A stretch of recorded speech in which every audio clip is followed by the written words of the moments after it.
Hey y'all, it's Dana Brown with Services Roofing, Gutters, and Siding. Wanted to continue with our roofing series and show a little bit to you guys about the next step in the process. Once we've got a great foundation laid for you to start building the install with, the next step is to start the actual build with the seal portion of the seal, defend, and protect. So in the seal portion, it's really two products. One is your underlayment and the other one is ice guard, ice and water shield. Goes by different names, same basic function. Let's get into it. All right, so there are a billion different brands, but really two basic types of underlayment.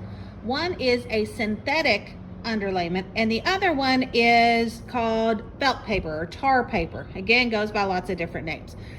This is the product that's been around for a very long time, and while it definitely functions as an underlayment, it is not as sturdy, not as long lasting as a synthetic product.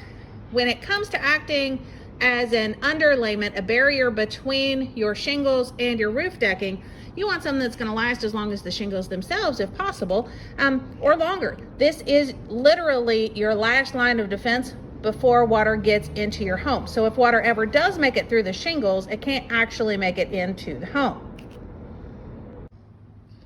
So the material itself is thick, it is heavy duty, and it is definitely an option if you are in a situation where insurance is only paid to replace what was pre-existing in the home. This is a asphalt saturated felt paper, so it does have the water shedding properties, but it is not the top of the line. It is not the best that's available. And so when you're looking for the best that's available, you're going to go up to a synthetic underlayment. Now this is a lot lighter, a lot thinner.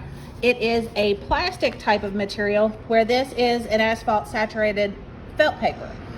So definitely in terms of long lasting and all that sort of thing, synthetic underlayment is going to be your best bet.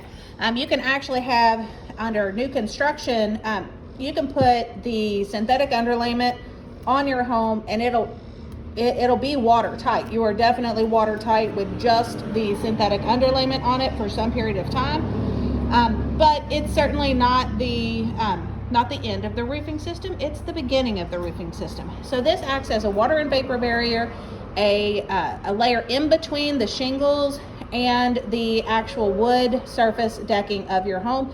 So when in doubt, definitely the synthetic underlayment is the better of the two options, whereas the 15 or 30 pound felt is your more budget friendly.